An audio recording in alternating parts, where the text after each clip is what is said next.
Good morning बच्चों। आज हम अभिज्ञान शकुंतलम का 16वां श्लोक पढ़ेंगे, जो कि कल हम 15 श्लोक तक पढ़ चुके थे। किसी नेट प्रॉब्लम की वजह से कल वीडियो बंद हो गया। आज उसी के आगे से फिर से पढ़ेंगे। अगर नए तो आप मेरे चैनल को लाइक और सब्सक्राइब जरूर कीजिएगा। 15वां श्लोक आगे है। सारंग कह रहा है भगवान ओदकांतम स्निग्धो जनो अनुगंतव्यम इति श्रूयते। भगवान ओदकांतम स्निग्धो, ओदकांत तक अर्थात पानी मिलने तक, अंत तक, स्निग्धो प्रियजनों को, अनुगंतव्यम जाना चाहिए ऐसा सुना जाता है। जब किसी का विदाई होता है तो उस समय ओदकांत तक अर्थात पानी मिलने तक प्रियजनों का विदा करना चाहिए ऐसा सुना जाता है। तदीयम सरतीरम, यहाँ यह सरतीर तालाब का तट है। यहाँ यह तालाब का तट है। तालाब का तट होने के कारण से यहाँ तक प्रियजन विदाई दे सकते हैं। जब किसी को विदाई समय कुछ दूर तक लोग महिलाएं और पुरुष छोड़ने के लिए जाते हैं तो उनको पानी मिलने तक ही छोड़े जाना चाहिए। आजकल तो व्यवस्था ऐसे है कि लोटे में ही पानी लेकर चले जाते हैं और वहीं पर ले जाकर गिरा कर चले जाते हैं। अब कहाँ कोई तालाब के किनारे तक छोड़ने जाए। अत्र संदेश प्रतिगंतुम अहर्षि का अत्र संदेश, ऐसा संदेश देकर प्रतिगंतुम लौट जाइए, लौट जा सकते हैं। कि यहीं तक आप संदेश देकर जो भी कहना है अब यहीं तक कहकर लौट जाइए, ऐसा सारंग कर रहा है। कश्यप कर रहे हैं तेन हिमाम क्षीर वृक्ष छायाम आश्रयाम, तेन हिमाम कश्यप कर रहे हैं कि तो हम इमाम मने यह क्षीर वृक्ष अर्थात बरगद के वृक्ष के छायाम का आश्रय में एकत्रित होते हैं, रहते हैं। कश्यप कह रहे हैं कि इस ही यह क्षीर वृक्ष अर्थात दूध वाला पेड़ अर्थात बरगद के पेड़ को क्षीर वृक्ष कहते हैं, वट वृक्ष कहते हैं। इस बरगद के पेड़ के नीचे ही आश्रय लेते हैं अर्थात यहीं पर रुकते हैं। सर्वे परिक्रमा स्थिता, सर्वे परिक्रमा करके स्थिर हो जाते हैं। सभी इधर उधर मंच पर घूमकर स्थिर हो जाते हैं।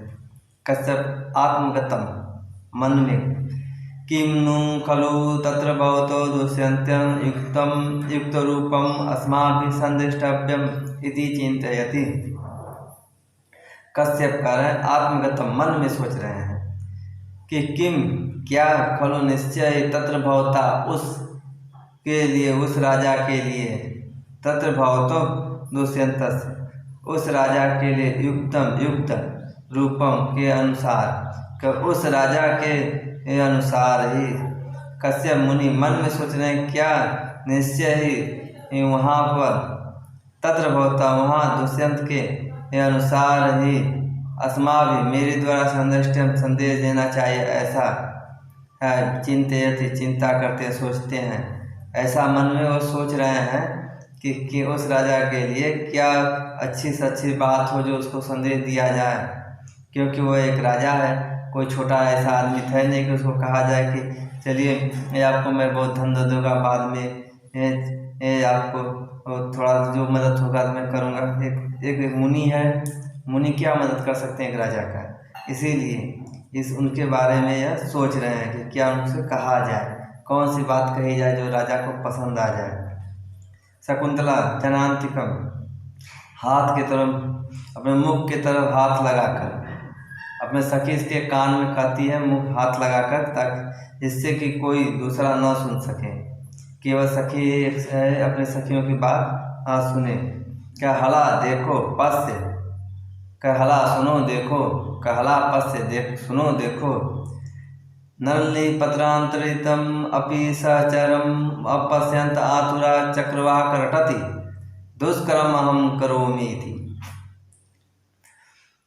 करके ननली पत्रांतर इति नलनी के पत्ते के आंतरिक भागों में होने पर, नलनी अर्थात कमल के पत्ते के आंतरिक भागों में अर्थात बीच में होने पर अर्थात न दिखाई देने पर, सचरम रम पश्यंत आतुरा का सहचर साथी के अपश्यंत न देखने से आतुर, चक्रवाक रटती चकवी रट रही है, चिल्ला रही है।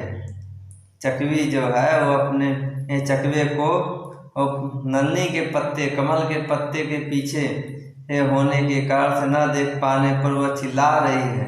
दुष्कर्म अहम करोमि, मैं कितना दुष्कर्म कार्य कर रही हूँ। शकुंतला कर रही है कि मैं कितना दुष्कर्म कार्य कर रही हूँ कि ये एक चकवी अपने चकवे को थोड़ी देर के लिए नहीं देख रही तो वो चिल्लाने लग रही है, और मैं कितने दिनों से अपने प्रियतम को नहीं देखी हूँ, तो मैं कितना दुष्कर्म कार्य कर रही हूँ। तो अनसुईया करे, सखी माँ एवं मंत्रस्व, हे सखी ऐसा मत सोचो, मत विचार करो। का माँ मन मत, मंत्रस्व विचार करो, हे सखी ऐसा मत विचार करो। ऐसा प्रियण बिना गमयति रजनीं विषाद दीर्घतरा, गुरु अपि विरह दुखम आशा बंध सायते। ऐसा प्रियण बिना गमयति ये रजनी का, ऐसा भी यह भी प्रियण बिना, प्रिय के बिना, प्रियतम के बिना, गमयति बिताती है रजनी मैंने रात्रि, क्या यह भी प्रिया के बिना, अपने प्रियतम के बिना रात्रि को बिताती है। कौन? चकवी। चकवे का एक बारे में कहा जाता है कि यह दोनों दिन में तो साथ में होते हैं पर रात को अलग हो जाते हैं। अगर दिन में एक चकवे की मृत्यु हो जाए तो चकवी अपने आप मर जाती है उसके वियोग में। इसीलिए कह रहे कि यह भी प्रीतम के बिना रात को बिताती है। विषाद दीर्घतराम, जो बहुत लंबा दुखदायी होता है। दिन तो इधर उधर बीत जाता है पर रात बिताना बहुत कष्टकारी होता है। उसी रात को यह प्रीतम के बिना बिताती है। दीर्घतराम विषाद, बहुत बड़े दुख के साथ रात्रि को बिताती है। लेकिन विषाद दीर्घतराम, विषाद दीर्घतराम मैंने बहुत बड़े दुख के साथ बिताती है। का गुरु अपि, बड़े से बड़े भी, विरह दुख आशा बंधन, विरह का दुख आशा बंध से शायद ही सहन हो जाता है। आशा का बंधन ऐसा होता है कि आशा के बंधन से ही बड़े से बड़े दुख को भी लोग सहन कर जाते हैं। कह आशा बंध, आशा का बंधन ही सहायता में सहन करा देता है। किसको सहन करा देता है? विरह दुखम, बहुत बड़े दुख को, बहुत बड़े विरह से विरह को, गुरुआ मैंने बड़े से बड़े विरह के दुख को भी आशा का बंधन सहायती सहन करा देता है। अनसुईया कर रही है, अनसुईया समझा रही है शकुंतला को कि ऐसा बात नहीं है। यह भी रात्रि दीर्घतराम विषाद कर, बहुत बड़े दुख के साथ रात्रि को प्रिया के, अपने प्रीतम के बिना बिताती है। ये और चकवा भी अपने प्रिया के बिना बिताता है। और आशा का बंधन ऐसा होता है कि बड़े से बड़े दुख को भी सहन करा देता है। कश्यप कर रहे हैं, सारंग हे सारंग इति त्वया मदवचनात् स राजा शकुंतलां पुरस्कृत्य वक्तव्य। सारंग और त्वया तुम्हारे द्वारा, मदवचनात् मेरे वचन से, स वह राजा के शकुंतला पुरस्कृत, शकुंतला को सामने करके, उस राजा से शकुंतला के सामने करके वक्तव्य कहना। कश्यप कर रहे हैं साहब, तुम मेरे वचन को जो मैं कहूँगा उस वचन को राजा के सामने शकुंतला को सामने करके, राजा के सामने शकुंतला को करके वक्तव्य कहना। सारंग कर आज्ञापेतु भगवान, जैसी आज्ञा हो आपका, जैसी आज्ञा हो गुरुजी। कश्यप कर रहे हैं, अस्मान साधु विच्यन्त संयम धनान उच्च कुल च आत्मन त्वया यस्य कथम अपि बांधव कृताम स्नेह प्रवृत्तिं च ताम समान प्रतिपत्ति पूर्वकय्यं दारेषु दृश्य त्वया भाग्यायत्मतः परं न खलु तत् वाच्यं वधूबन्धुभिः।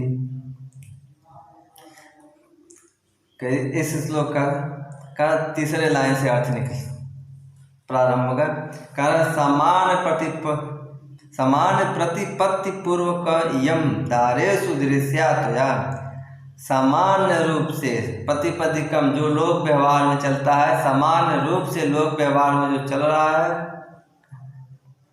है उसी से ही दारेषु सभी पत्नियों के तरह, दारेषु राजा के जितनी पत्नी है कि उसी पत्नियों की तरह जो समान व्यवहार में चलता है, समान प्रतिपत्तिकम समान व्यवहार में जो चल रहा है,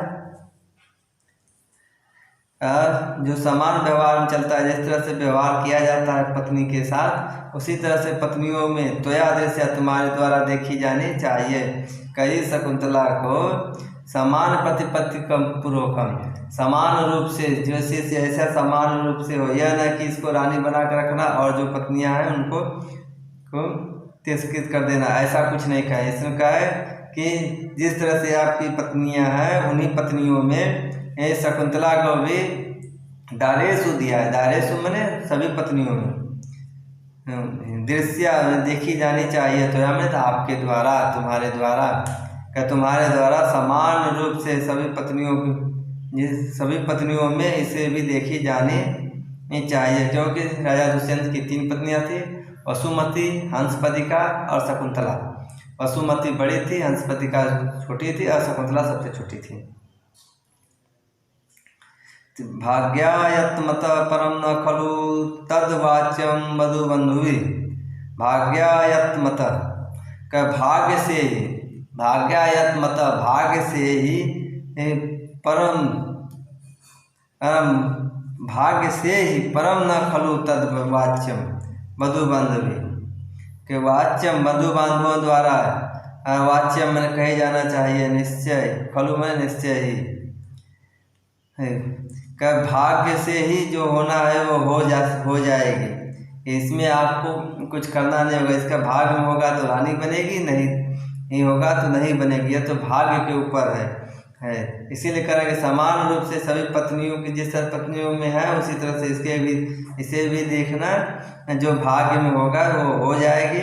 निश्चय ही वधू बंधुओं द्वारा, जो वधू बंधु हैं उनके द्वारा निश्चय ही, बस यही कहना चाहिए। तद वाच्यम यही बात कही जा रही है, वधु बांधवों द्वारा यही बात कही, क्योंकि इसके वधु बांधव मैं ही हूँ, मैं इसका पिता हूँ। ये सब लोग जानते हैं कि पालित पिता थे, इसीलिए कहा कि वधु बांधवों द्वारा था। इसके रिश्तेदारों द्वारा, जो रिश्तेदार हो या पिता है जो भी है, सब कुछ मैं ही हूँ। इस तरह से कर रहे हैं। अस्मान साधु विच्यन्त संयम धनान, असमान साधु करके मुझ जैसे सज्जनों पर विच्यंत विचार करना, संयम धना जिसका संयम ही धन है। कहता हम संयमों पर विचार करना सोचना, क्योंकि ये जो यह शकुंतला है, इसमें पुत्र है वो किसी और का नहीं है, आपका ही है। क्योंकि हम सब संयमी हैं, संयम ही हम लोगों का धन है। यह ऋषि कुल में रही है, इसीलिए इसका भी धन संयम ही है। उच्चे कुलम च आत्मनः, उच्चे कुलम कह के और अपने ऊंचे कुल का भी ये ध्यान रखिएगा। क्योंकि आप लोगों का कुल में ऐसा व्यवहार चलता है, कहीं जाते हैं अगर वहीं पर विवाह कर लेते हैं और छोड़ देते हैं, तो या उसको ग्रहण कर लेते हैं। तो इसे भी आप लोग ध्यान दीजिएगा कि इसको छोड़ना नहीं, इसको ग्रहण करना है। यह ऊंचे कुल खानदान का भी सम्मान की बात है आपके। कि त्वयि अस्या कथम बांधव अबांधव कृताम स्नेह प्रवृत्ति ताम मने उसका और आपका जो है त्वयि तुम्हारा और उसका था शकुंतला का, तुम्हारा शकुंतला का जो अबांधव कृता स्नेह प्रवृत्ति है, अतः वधु बंधुओं द्वारा स्नेह प्रवृत्ति नहीं किया गया था, वधु बंधुओं द्वारा विवाह नहीं किया गया है, यह अबांधव कृता है कि बिना भाई बंधुओं के द्वारा ही स्नेह प्रवृत्ति किया गया, विवाह किया गया है। कथम इस पर भी विचार कीजिएगा।